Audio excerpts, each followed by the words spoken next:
পড়ছিলাম হৃদয় মাঝে হঠাৎ তুমি, কলমে সানা শেখ। পর্ব সংখ্যা ২০। রুম থেকে বেরিয়ে নিচে নেমে আসে আলভি।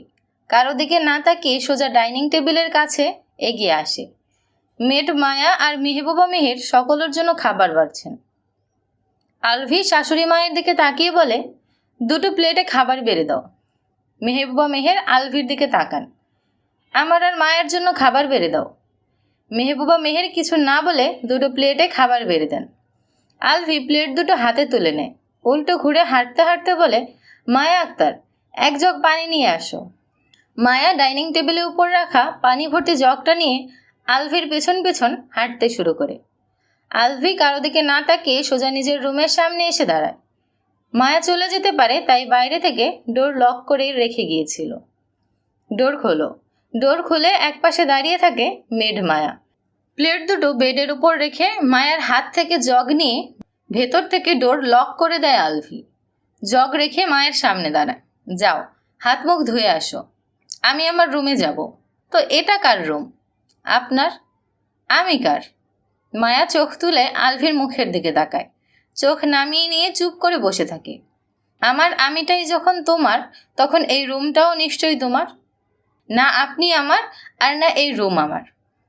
আমিও তোমার, এই রুমটাও তোমার, আর আমার সব কিছুই তোমার। এখন ওঠো, হাত মুখ ধুয়ে আসো, খিদে পেয়েছে। আপনাকে খেতে নিষেধ করেছি আমি? বউ না খেয়ে থাকলে আমি কিভাবে খাবো? মায়াকে উঠছে না দেখে আবার বলে, আমার কিন্তু রাগ হচ্ছে মায়া, ধৈর্যের পরীক্ষা নেবে না, ওঠো। মায়ার হাত ধরে টেনে বেড থেকে নামিয়ে দাঁড় করায় আলভি। তারপর হাত ধরে টেনেই ওয়াশরুমে নিয়ে আসে। ওয়াশরুমে এসে চুপচাপ দাঁড়িয়ে থাকে মায়া। আলভি হাতে পানি নিয়ে মায়ের মুখ ধুয়ে দিতে শুরু করে। আরে কি করছেন? ভিজিয়ে দিচ্ছেন কেন? ভালোভাবে বলছি, শুনছো না কেন? সরুন। আলভিকে সরিয়ে দিয়ে মায়া নিজেই হাত মুখ ধুয়ে নেয়। শয়তান লোক দিল জামাটা ভিজিয়ে। রুমে এসে বেলকনি থেকে টাওয়াল এনে মায়ের দিকে বাড়িয়ে ধরে আলভি। হাত মুখ মুছে নাও, লাগবে না। এমন ঘাড়তেরা কবে থেকে হয়েছ বলো তো? কথায় কথায় দাঁড়ামি। মায়া কিছু বলার আগে আলভি নিজেই মায়ের হাত মুখ মুছিয়ে দেয় জোর করে।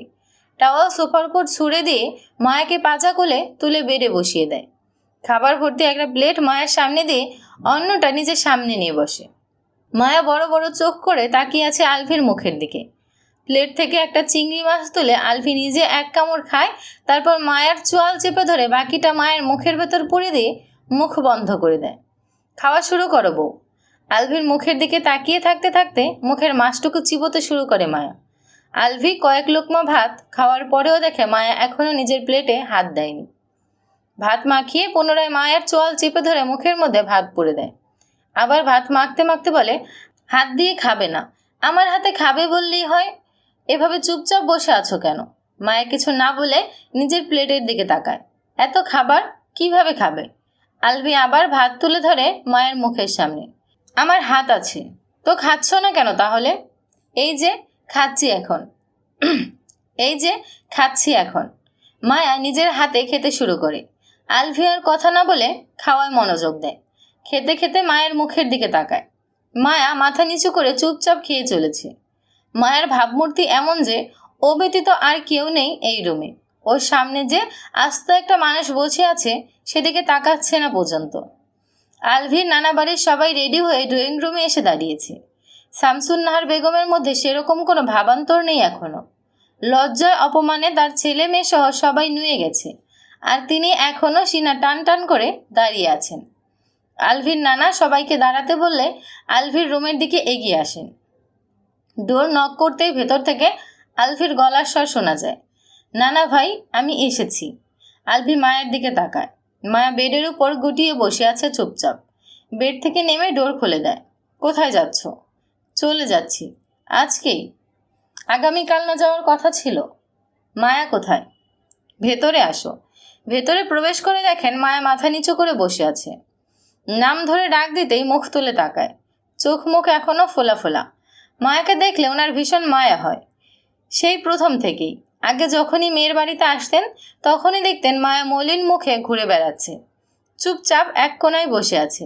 মেয়েটা মাঝে মধ্যে হাসতো, হাসলে কি যে সুন্দর দেখা যায় বলার বাইরে। মায়া আমরা চলে যাচ্ছি, পারলে তোমার এই বুড়ো নানাকে মাফ করে দিও। আমাদের জন্য তোমাকে এত কথা শুনতে হলো, কষ্ট পেতে হলো। আগে যা হয়েছে ভুলে যাও, নতুন করে সব কিছু শুরু করো।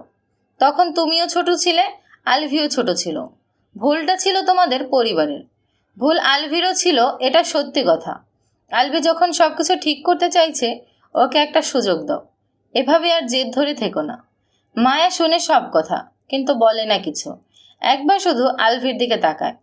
আলভি ওর দিকেই তাকিয়ে আছে। আমার সাথে একটু নিচে আসো। মায়া তাকিয়ে রইল মুখের দিকে। একটু দরকার আছে, 2 মিনিট সময় দিলেই হবে। মায়া বেড থেকে নেমে দাঁড়ায়, ওড়না ঠিক করে নেয়। 3 জন একসাথে রুম থেকে বেরিয়ে নিচে নেমে আসে।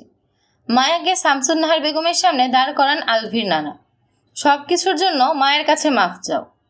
শামসুন্নাহার বেগম কিছু না বলে সরে যান। কি বলেছি, কথা কানে যাচ্ছে না? মাফ চাও মায়ের কাছে। শামসুন্নাহার বেগম কিছু না বলে গেটের দিকে এগিয়ে যান।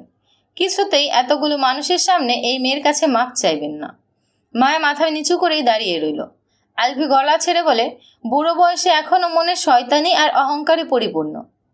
বাঁচবে আর কয়দিন? মরার আগে তওবা করে আল্লাহর কাছে মাপ চেয়ে নিও। নামাজ কালাম পড়ে দিনের পথে এসো। বেঁচে থাকতে যা করছো, কবরেও জায়গা হবে কিনা আল্লাহ তাআলা ভালো জানেন। মানুষের নামে গীবত গাওয়া, সমালোচনা করা, মিথ্যা দোষারোপ করা, চরিত্র নিয়ে কথা বলা ছেড়ে দিয়েও এখনও সময় আছে। শামসুন্নাহার বেগম বাড়ি থেকে বেরিয়ে যান। আস্তে আস্তে সবাই বেরিয়ে যায় বাড়ির থেকে। ঐশী রহমান বাবার কাছে এগিয়ে আসেন। মা রে, মাফ করে দিও। আমরা তোমার মাথা নিচু করে দিলাম পুরো বাড়ির মানুষের সামনে। যদি কোনোদিন আমাকে দেখার ইচ্ছে জাগে, তাহলে যেও আমার বাড়িতে। তুমি আবার এসো। সেই মুখ তোমার মা রাখেনি আর। ভালো থেকো, সকলের খেয়াল রেখো। ঐশী রহমানের চোখ দুটো টলমল করে ওঠে। নানা ভাই, এদিকে আসো। আলভি এগিয়ে আসে নানার কাছে। বাইরের দিকে এগিয়ে যেতে যেতে বলে, মায়াকে বেশি চাপ দিও না, ওকে একটু সময় দাও। অনেক দিনের ক্ষত তো, শুকাতে একটু সময় লাগবে। তোমার মায়ের কাছে যা শুনলাম, তাতে আমি এটাই বুঝতে পারলাম তোমার অনুপস্থিতিতে ওকে অনেক কিছু সহ্য করতে হয়েছে। এটা বাংলাদেশ, এখানকার কিছু সংখ্যক মানুষদের স্বভাবই অন্যকে খোঁচা দিয়ে, কষ্ট দিয়ে কথা বলা। এসব করে হয়তো এরা পৈশাচিক আনন্দ পায়। জোর জবরদস্তি কিছু না করে আস্তে আস্তে ঠান্ডা মাথায় ওকে বোঝাও। আমার কোনো কথা শুনতেই চায় না, আমার সামনেও আসতে চায় না। তাহলে তুমিও কিছু না বলে মায়ের কথাগুলো শোনার চেষ্টা করো। ওর অভিযোগ, অভিমান, কষ্টগুলো বোঝার চেষ্টা করো। ওর মন হালকা করার চেষ্টা করো। মন হালকা হলেই মন নরম হবে। কথা বলতে বলতে গাড়ির সামনে এসে দাঁড়ান।